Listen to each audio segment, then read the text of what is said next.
Hello, my name is Jasmine, and I'm here today to chat with one of our quirkiest clients at Quite Great. With Choose to Challenge being the tagline of International Women's Day this year, I sit down with retro pop artist Jade Moss to discuss her thoughts on challenging fashion, music, and the media's representation of women. And we talk all things music.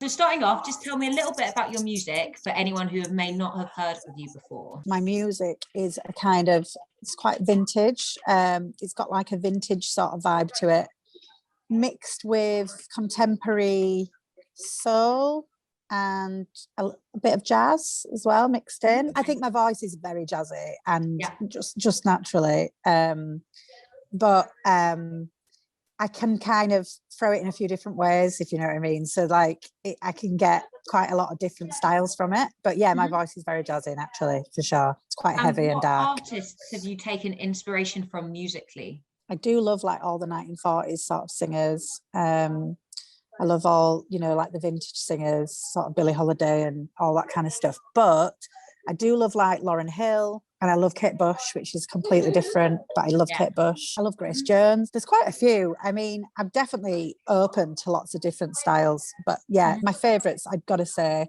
is probably my first ever album that I bought with Kate Bush, Red Shoes. Well, you say about having the mixed bag of influences, and I think that definitely does show in your music, because it's not like you're limited to just like one style. Like you can tell there's quite a lot of influences coming in from quite a few different areas. Yeah, definitely.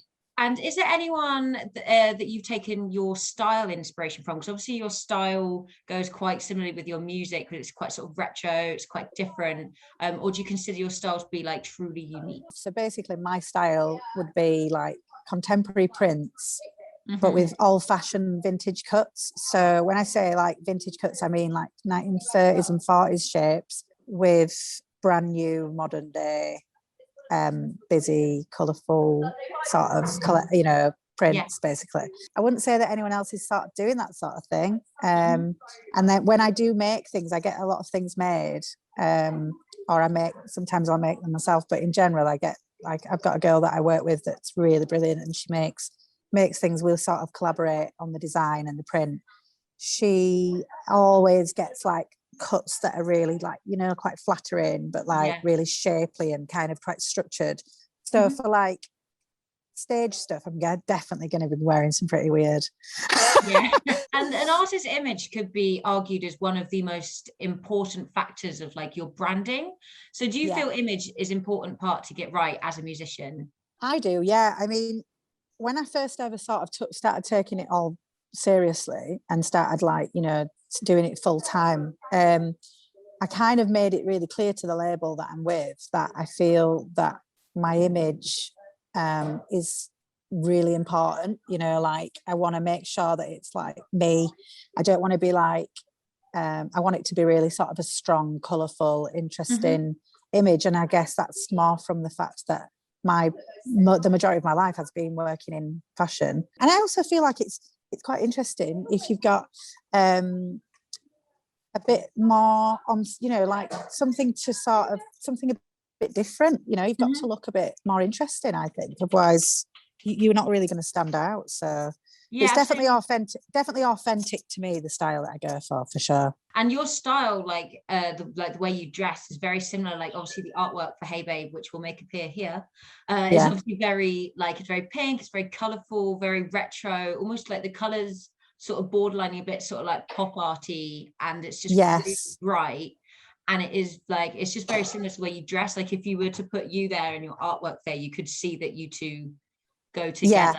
Like so it's like an overall. I've got my really my one of my best friends that does all the illustration stuff, and she knows me really well, and so that really helped when she was doing because I love illustration. I've always worked, like in my background with fashion, I've always done illustrations as well, or like like prints. So prints are kind of important, but so she knew exactly what I like and what I don't like. And you've worked with Topshop and ASOS, and you've designed and you've owned some of your own boutiques. So if you could talk me just through your fashion career. I was quite young when I knew what I wanted to do, and when I left school I was like, I could go to university and learn like how to do it all.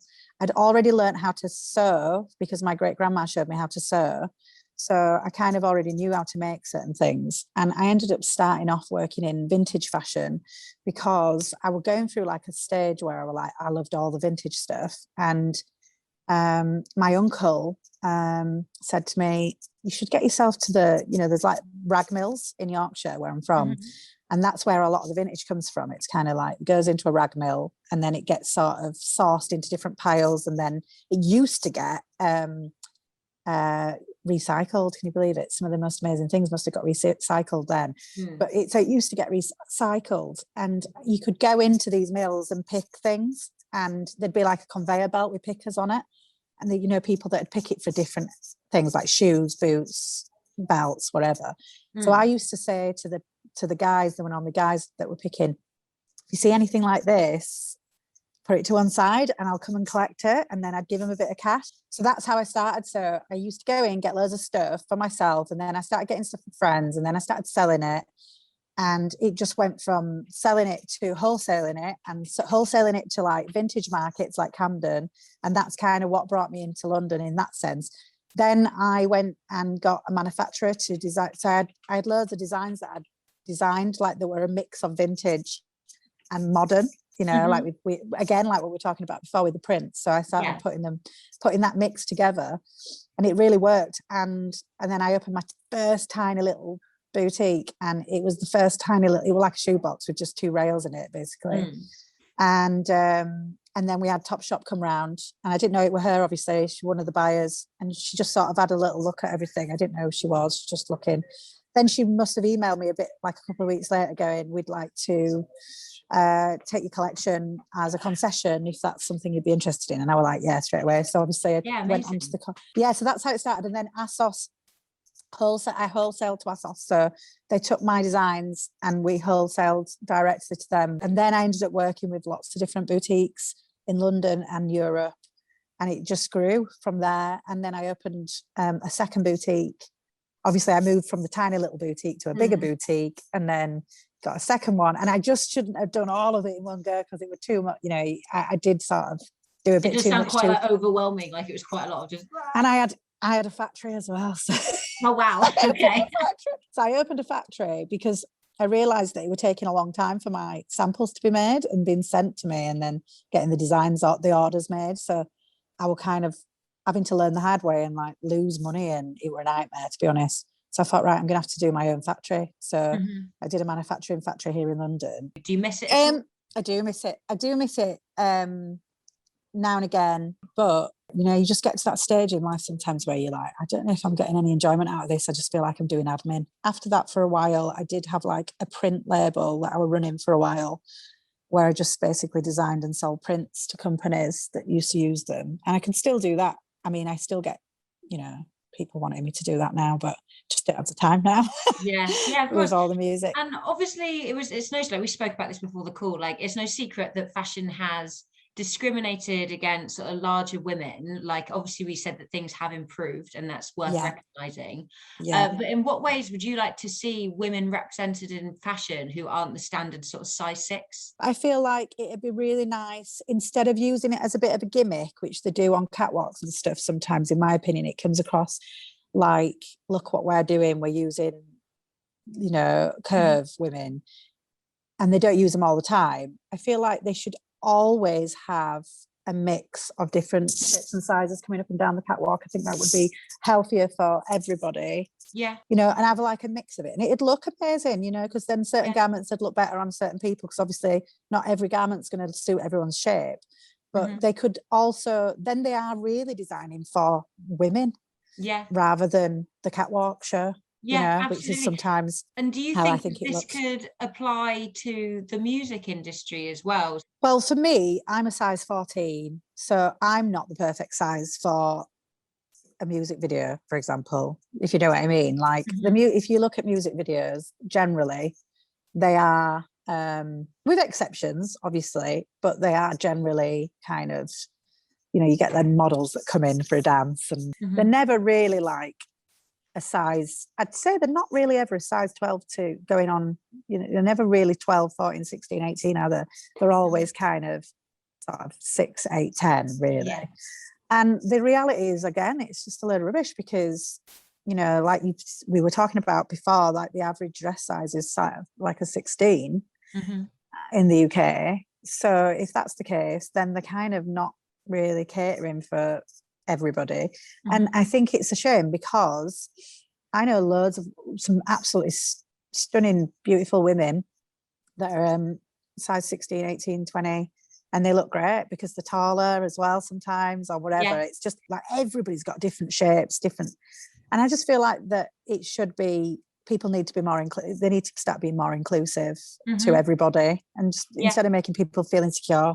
So enough of that. Is there something that you think you would want to explore, like in your music videos, when obviously you can record them safely? Do you think you would want to use like, I hate the term, sort of like the real woman, but do you reckon just like everyday people?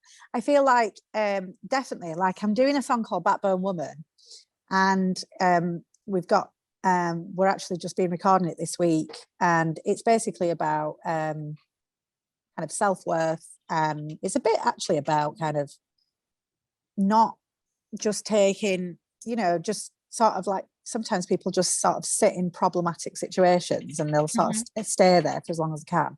It's basically about kind of having a backbone, and, you know, and the video idea that I had for it would be to have every type of woman in all different shapes and sizes, every race, and show all the different scenarios that, you know, like different real scenarios that go on in life, you know, like, and how amazingly strong women are, basically, because since I had my daughter, I realized we're bloody unbelievably amazing women. I mean, you know, we do it. We do a lot. We do sort of like, so I feel like, I just feel like it's sad that there's so many women out there that are insecure and don't feel included in everyday things that they watch, basically. And things like Love Island and all that kind of stuff is just disgusting, in my opinion. Like, they shouldn't have it. They should have every shape and size on things like that as well. Yeah, and that kind of leads me on to my next question. So, like, do you feel that the media is too fixated on the appearance of women? Because obviously there was with Adele, when she had a big weight loss transformation, she looked amazing before, she looked amazing afterwards. Yeah. But she received a lot of praise as if what she did would help further her career. And I obviously don't know, but I don't think that's why she did it. No. But the response to it was like, well done. When I think she was doing it for herself, I don't think she was doing it for the media. But do you think the media is too fixated on the appearance of women? Oh God, yeah. But I also think that the original, when she first sort of like lost all the weight, I think a lot of people were shocked because she did look very different, and it was like, whoa. And she looked amazing before, and she looks amazing now.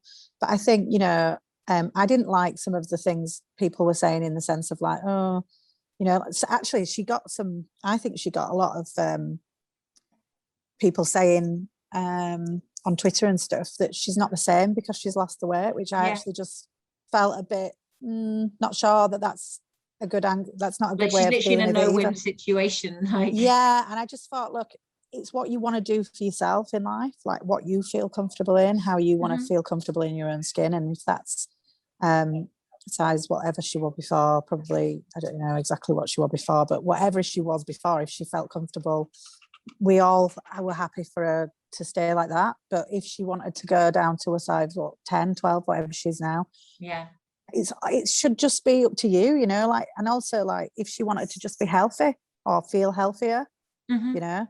So I just feel like, for definite, I feel like not just the press, people's opinions on it were a bit shocking, to be honest, that they were kind of going, oh, she's not the same now, she's not the same now, she's not a bigger girl. It's like, she can do what she wants, like, exactly. And her job is her voice, like, no matter exactly. And also, it's 20s+2, like, her voice still sounds the same. You know, everybody goes through different stages. I've been a size 8 all the way up to a size 16, and I've felt happy in all different shapes. And if you don't feel comfortable in your own body, then that's what it should be about. Do you know what I mean? Exactly. So, like, somebody like, for example, Lizzo, when she's a much bigger lady, but she's comfortable, you can tell she is, she's happy with it. and that's fine, you know. But like somebody like Adele, for example, I don't think she was happy actually, because she did try a lot of things, you know, to try and lose weight. So I feel like she does seem quite happy at the moment. So yeah, good for her. fine. Yeah. And do you think men get away with not putting in as much effort into their appearances in comparison to women, especially those in like the public eye? I do think like we're kind of lucky to be women to be able to like really doll ourselves up and change our appearance as much as we want. I think almost I feel like it's a good thing because it's just fun, you know, it's an expression of yourself. So men can't do it as much. Like there's only so much, you know, unless they look a bit cheesy in certain things that are really over the there's a top. lot of judgment that goes with men. Now that Yeah. the drag scene is booming, it's the judgment a bit less. But like before that, like if a came out in makeup, it was like, oh, but now it's starting to become part of the norm, which is a really good thing. Yeah, like I think maybe for weight and stuff, you don't really, I suppose maybe it's more of a stigma for the guys, because if you look at the industry, there's not that many overweight guys in the industry. So maybe it's worse for them. Maybe the guys that are a bit overweight don't get the jobs, because if you think about it, they're all very standard looking. There's not many that come to mind that are kind of a bit bigger if you think about it. I know Michael Bublé has received quite a lot of media attention with his sort of fluctuating weight, but it's never been on a scale in which I've seen a woman receive. No, but I mean, there's definitely a big if you actually really do look at the music industry, there isn't that many girls that are curvy, really. So yeah, it is a shame, because I'm sure there's some absolutely brilliant talent that are you know, not the average size, basically. Yeah. So yeah, I do think that needs to come down, because it's just like, come on, we're 2021, like everybody's kind of a bit more, you know, inclusive now, I feel, and people should feel inclusive, and they should be able to do whatever they want and eat what they want, and look how they want. But yeah, I mean, people are already talking about losing the lockdown weight for the 21st of June. Yeah, and also let's face it, like I've been so greedy over this whole lockdown. Like I'm just constantly, I've eaten so much food. Like I am greedy. Like I'm not going to ever say I'm not, because like if I do fluctuate, it is because I'm being greedy. 100%. Like that's just being honest. Like, yeah, no, I'm exactly the same. It's not like I wonder why my weight goes up. It's like I've eaten loads for about a month straight. I think confidence is beauty. That's what I think it is. Confidence is beauty for sure. Like if somebody's confident, you don't notice. You just think, oh, she looks great. You don't go, oh, look at her big fat legs or whatever.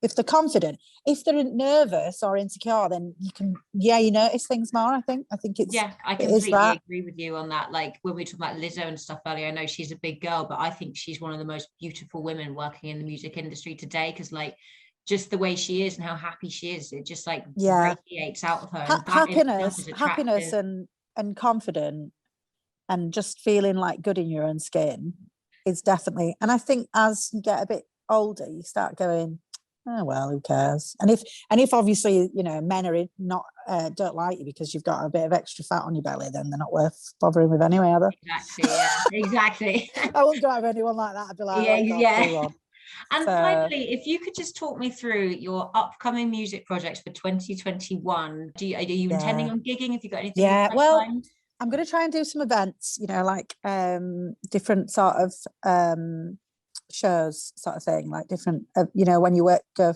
do events sort of gigs rather than pub gigs, because I'm not sure if it's the sort of style. We'll see, I don't know, but I think that it's sort of good. It could be quite a fun sort of event, like an event show, fashion event show or something. But yeah, definitely can't wait for it. I mean, I can't wait for that, and I actually absolutely love singing live. Like my voice is, I think I'm better live, because you know, when people do production, they always sort of like, it does tame your voice down a bit, whereas in live you get more emotion and everything, you know. So have you ever thought about designing your own merchandise? Are you going to be designing your own t-shirts or something like that? I mean, I'm obviously going to still design stuff, because I still design stuff for myself all the time, but I'm going to start doing like some prints, and I'm going to do some vinyl. For the EP, I'm going to do some vinyl that are bright pink, you know, like with a print on it. So that might cost a bit, but we'll see. Yeah. I've got to check that out. But I want a print around the vinyl. Just to sort of, just fun stuff like that. I'm going to do some typography prints as well that match with the lyrics and stuff, but really colourful with like 1960s retro vibes. Yeah, cool. stuff like that. Amazing. Well, I look forward to seeing your typography prints. Thank you so much for being part of this interview today. Thank you very much. Thank you so much. Thanks, Jasmine. Yeah. Bye.